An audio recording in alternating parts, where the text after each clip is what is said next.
Hello, and thank you for joining me.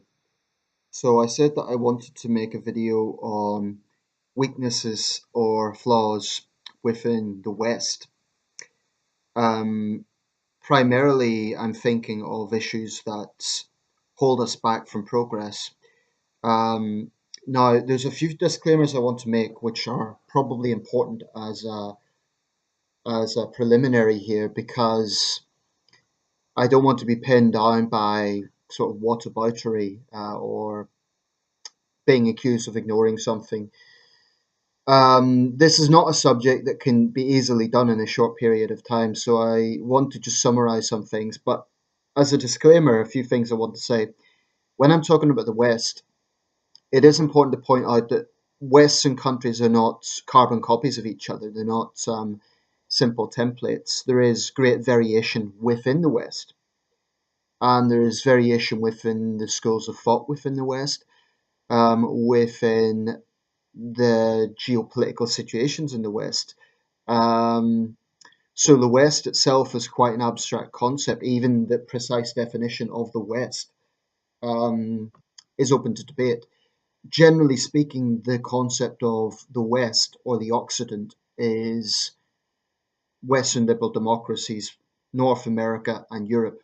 Um, and it would be fair to say Australia and New Zealand are usually included in that, although geographically they're in the southern hemisphere and they're not geographically in the West. By the same token, the South American, Latin American countries are geographically in the West, but there is some significant differences, obviously, in the history between, let's say, Anglo-Saxon concepts of liberal democracy and Anglo-Saxon is even contentious in its own right, because then you would get into, well, how about the French school of thought? How about the Latin school of thought? So all of this is obvious. There isn't a single blueprint for the West.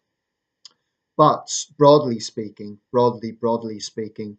if we consider it to be Western liberal democracy, so we look at those countries whose ideals were formulated in the Age of Reason and the Age of Enlightenment. So we're talking between the 17th and 19th centuries, and then of course the Industrial Revolution starting in Britain and spreading to other countries. Um, there isn't a single thing that you can pinpoint down to this. There's the French Revolution, the American Revolution, um, the Age of Enlightenment, the Age of Discovery. There's a lot different facets involved in this. So that's one thing. As a disclaimer, I don't want to give the impression that I'm generalizing. And a lot of this could well just apply to my country, to the United Kingdom. But I am speaking in somewhat generalized terms, so that's an important disclaimer. The second disclaimer is inevitably the headline of this video will sound cynical. Um, I only intend that somewhat. It is going to be cynical to some extent. It can't be avoided because I'm talking about issues I believe weaken Western liberal democracy. However, I want it on record as saying that I still believe that overall, the West, at least as a geopolitical concept, at least as a sort of ideal, remains by far the most free system in the world. If you look at the history of innovation, the arts, human progress, science, and individual liberty, the West really does shine alone above any other region in the world. That's not to say other regions don't also have great achievements. I don't want to come across as jingoistic here, but definitely, when it comes to individual liberty, I think the West can rightly boast of being of soaring above any other part of the world in that regard. The West has spearheaded democracy. Of course, you get such things as Chinese democracy, but it really is an oxymoron and totally phony if we take democracy in its purest meaning. Democracy is not perfect, but insofar as an idea, definitely it is the West, liberal Western democracies that spearhead it as a concept. Um, the level of freedom of expression enjoyed in the West is still probably higher than anywhere else in the world. So that's something that's worth bearing in mind. But having said that, I do believe that there are some very serious issues that can potentially hold us back. And it's those things I want to just raise and discuss. Um, Democracy itself, I said a minute ago, it's flawed. It's not perfect as an ideal. The point about democracy, it will never ever please everybody. I think people who rebuke democracy tend to have this idea democracy doesn't work because this group is not happy or that group is not happy. But the whole point of democracy is it's never meant to be absolutely all encompassing, i.e., everybody is happy. That's never been the concept of democracy. And I think one of the biggest mistakes people make about democracy is this assumption that it is always about pleasing everyone. It's not. And I don't think you can have any political system that will please everyone all the time. One of the arguments for totalitarian states and for authoritarian systems is it provides more stability. Well, an issue with democracy that you could perhaps argue is that it is sort of organized anarchy. That is to say that in countries like the UK and France and Germany, Canada, you have elections every few years in order to demonstrate the credibility of a government, i.e., that they have a public mandate. And generally speaking, Western elections are far more free and fair than many around the world. Um, so, in terms of corruption, corruption levels are pretty low in Western liberal democracies. That's just a fact when you look at international league tables. Not perfect, but certainly better when you make international comparisons. But the idea of it being organized anarchy, it's sort of like, I suppose one argument you can make is that how can any government get something done when they're basically kicked out of office every few years, or there's a threat of kicking them out of office? Well, a counter argument would be that because that threat is there, it therefore makes them do their job properly, because they're accountable to the public, because they could lose their seats. In the case of the UK, they could lose their seats. But I would go along with the view that the public, in a sense, expect too much. Now, that's a controversial thing to say, but I do feel that people forget that politicians are human. And there is an aspect of expecting the government to do everything.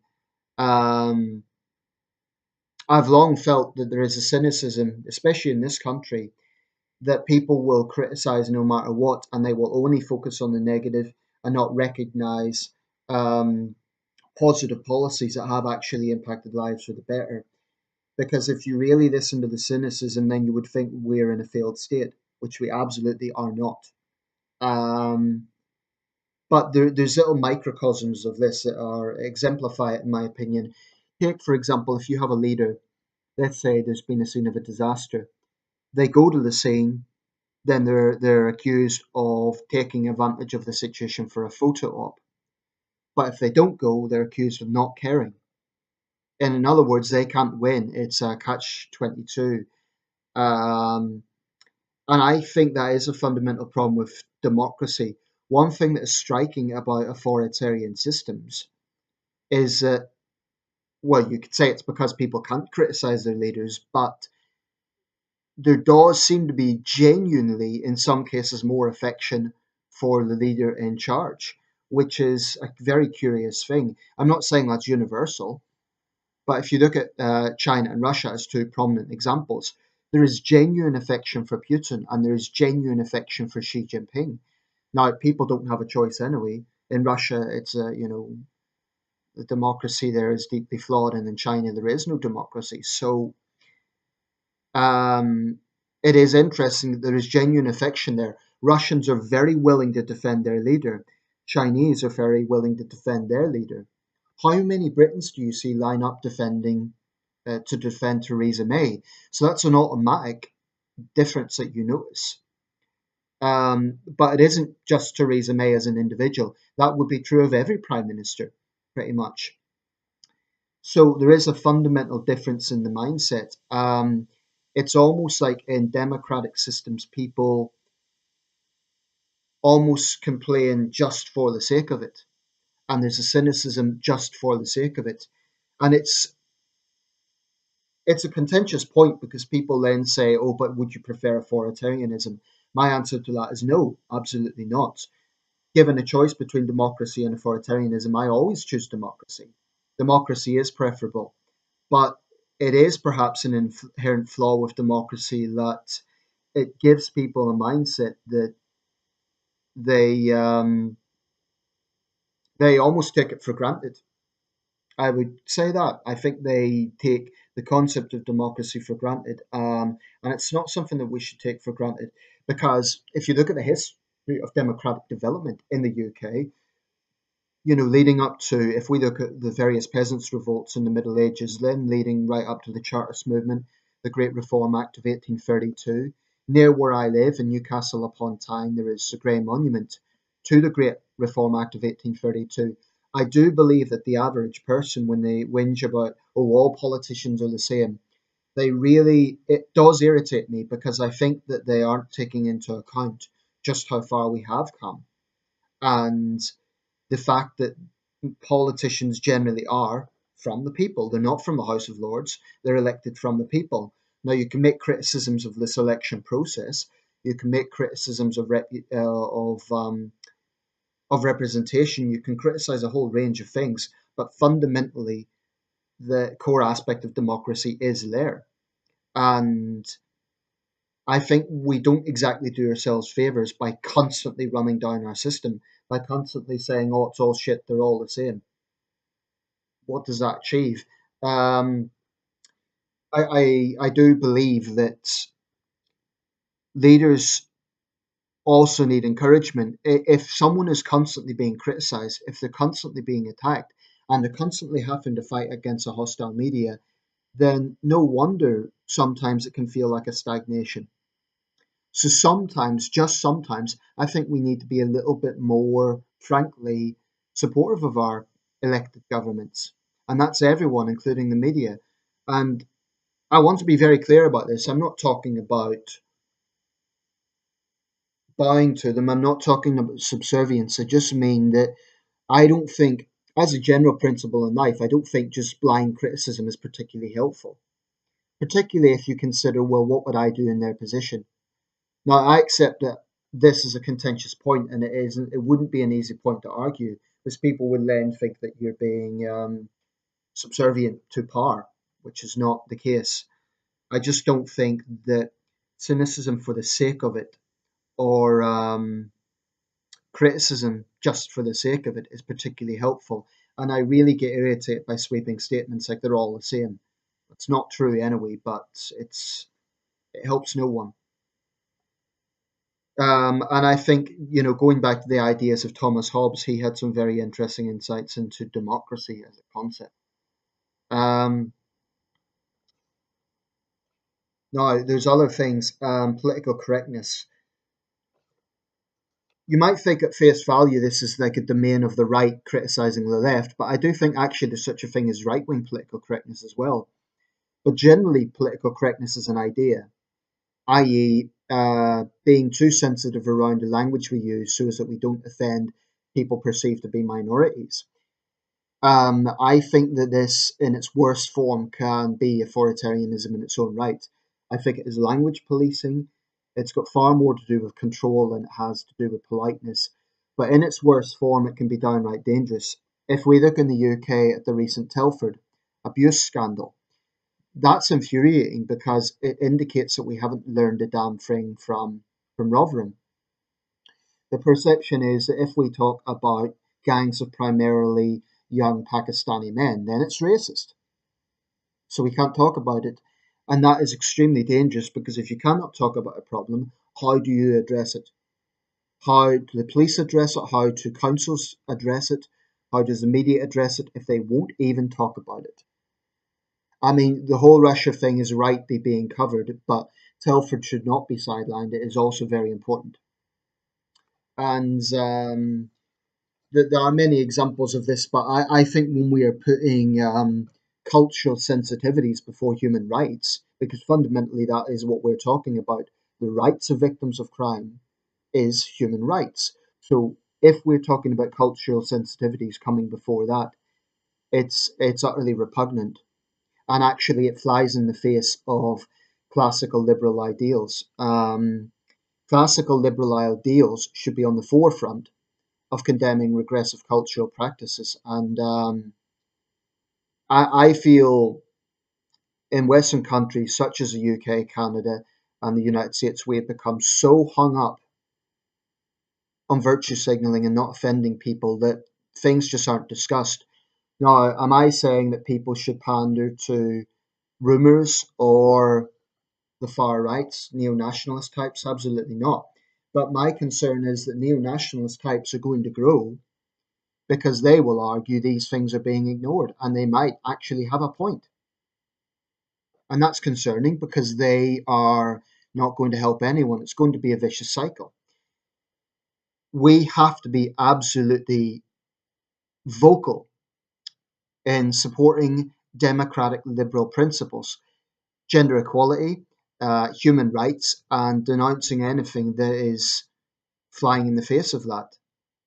And it isn't just about these abuse scandals, it's also about issues like so called honor killings, um, and a whole range of other aspects that really deserve no respect. Religion, and I'm aware in the United States this is perhaps a more contentious issue in terms of the meaning of secularism, but in my opinion, religious ideas deserve no automatic respect. Religious people deserve to be treated equally as other citizens. But ideas, ideology, and movements don't have rights. Only people have rights. That is something that must be absolutely vocally defended, that idea. And my concern is that we are not defending that. We're putting this idea that ideology and movements are more important than, or they automatically deserve respect. They should be above criticism. Which brings me to my next point. We have certain social movements that perhaps start off with good intentions and they have some legitimate points of concern. Take, for example, the Black Lives Matter movement, Me Too, and there's many other examples. Now, I personally believe that in most cases there are some legitimate concerns to be had, but almost every time they turn into an ugly beast and they get out of control. In the case of Black Lives Matter, what happened? They ended up tarring all white people with the same brush. Me Too ended up basically just a male shaming movement and also has become a bit of a witch hunt, if we're being honest. So I am very, very wary of identity politics as the guiding principle of social movements. I'm very wary of it because I believe that identity politics is fundamentally divisive. It doesn't treat people as individuals, it treats people as a demographic. And this actually has more in common with authoritarian states than Western liberal democracies. Western liberal democracies, people should be treated on their own merits, their own creativity, their own potential, not as you are a black man, you are a white woman, you are a black woman, you are a gay Asian man, you are a straight white man, whatever it might be. People are individuals. And one reason I'm so uncomfortable, I'm so frustrated with the whole idea of identity politics is because I believe it is fundamentally divisive. And it creates this victimhood complex in people that they're not getting ahead in life because you're black, because you're a woman, because you're gay, or because you're white for that matter. It feeds this victimhood narrative to everyone who laps it up, and it needs to be rejected. Um, that's not to say that there isn't discrimination in society. It's not to say that there is not more that can be done to achieve equal opportunity. But I think identity politics is fundamentally misguided and it's fundamentally divisive. And to be quite honest, I hate it because I believe it divides people. It just turns people against each other, and it's a very ugly thing. Um, I do think that we are too tolerant of intolerance. This kind of comes back to the point about political correctness. It's closely related to that, but there have been clear examples where we are. Sometimes I think that Western ideals can be used against us. Take, for example, freedom of expression. When I see people coming from countries that are authoritarian in nature, using the right to demonstration and the right to free speech to then attack the country that they are in, the host country, I think, frankly, we are far too timid in asserting our patriotism and saying, you're in this country, you need to respect us.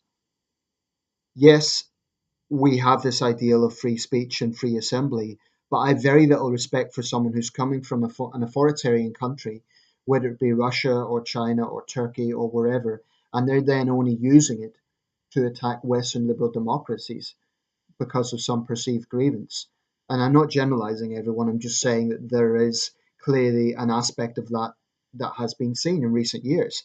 And it is deeply frustrating because it feels like they're using an ideal against us when absolutely that would not be tolerated in their own country. Yet it's not their own country that they're attacking, it is Western liberal democracy. And it's infuriating, to be quite honest, that sort of hypocrisy.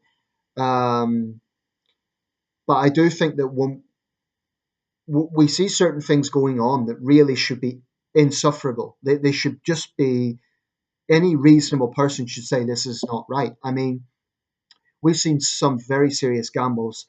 Take, for example, Angela Merkel's gamble allowing in 1 million people at once. I believe that is going to be a dark shadow over her legacy. I think it was a complete mistake. Now, on the issue of migration and the issues around that, it's a very complex subject. I'm not of the school of thought of let's pull up the drawbridge and they're all terrorists, keep them out. I believe there are decent people who have faced extraordinarily difficult circumstances, and there is a legitimate reason why we should be helping them. But I do feel that we have become far too complacent about this, and we are not nearly rigid enough in our enforcement of, let's say, the right type of immigrant versus the wrong type of immigrant. Unfortunately, this is another issue where the mere mention of migration, certain people on the left will automatically shout racism. And the problem is, there are genuine racists that just have it in for all migrants, and there have been some very ugly racist attacks against migrants. But without question, there are people here that should not be here. And it's so obvious and it's so infuriating because it should not be happening.